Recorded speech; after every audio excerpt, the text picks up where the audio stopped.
Welcome to our EDGAR API tutorial. Today we'll be going over how to use SEC's EDGAR API with Python to be able to get the financial filings information for companies that are publicly traded within the SEC's domain. So if you're looking for a company's information within their income statement, within their cash flow statement, within the balance sheet statement, you should be able to get it using this API. So as you see here, we do have it available in our EDGAR repository. You could get all of these instructions so that you could follow along and have all the links that you need to use this API. So as you can see here, the API is provided by the SEC, so it is provided by the federal government, and it is giving us access to all of the filings that companies have to make with them. So it is very useful information. It is the information that companies use to disclose their public filings, their public financials. So it's information that you can trust, and you can use this data for your own research into different companies. So let's take a look into how the API works here. So as you see, the API for the SEC database works based on the CIK number, which is the SEC's unique identifier. So you see central index key. It's the unique identifier number that they use to manage this database. So each company would have their own identifier. So the first thing you need to do is go and download this company ticker JSON file, which can be found in this link here, provided through the SEC. If you go through our GitHub repository, it should already be there, so you don't need to get it. But as you see, this will contain the list of all the CIK numbers, along with the ticker and the name of the company. So you're going to need something like this to be able to access the API easily. So make sure you get that first. Then, as you'll see, the API does require you to use this 10-digit central CIK number.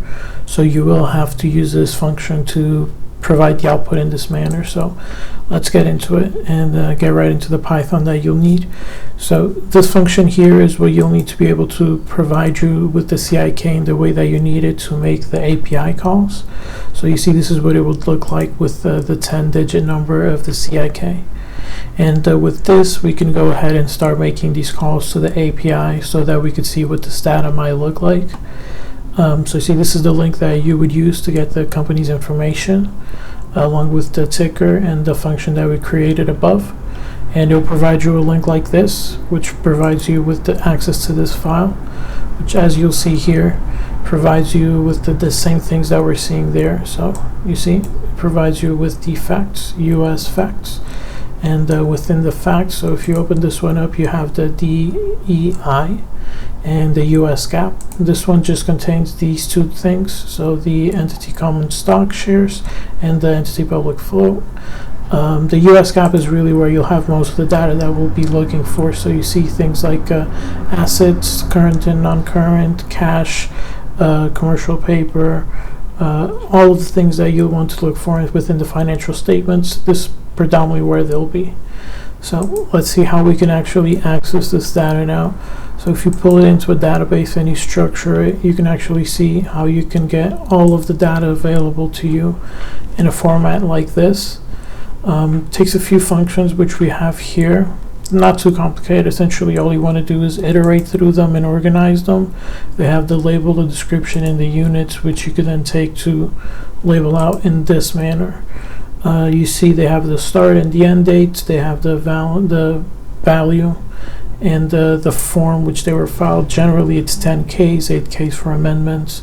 But as you see, this is the data that companies are reporting for whatever different sector that you might be looking for whatever company you want to look at. All of it will be available if they are publicly traded within the US, within the SEC's database. So as you see, you have all the companies here and all that data there. So this is how you can access EDGAR's API using Python. Thank you, everyone.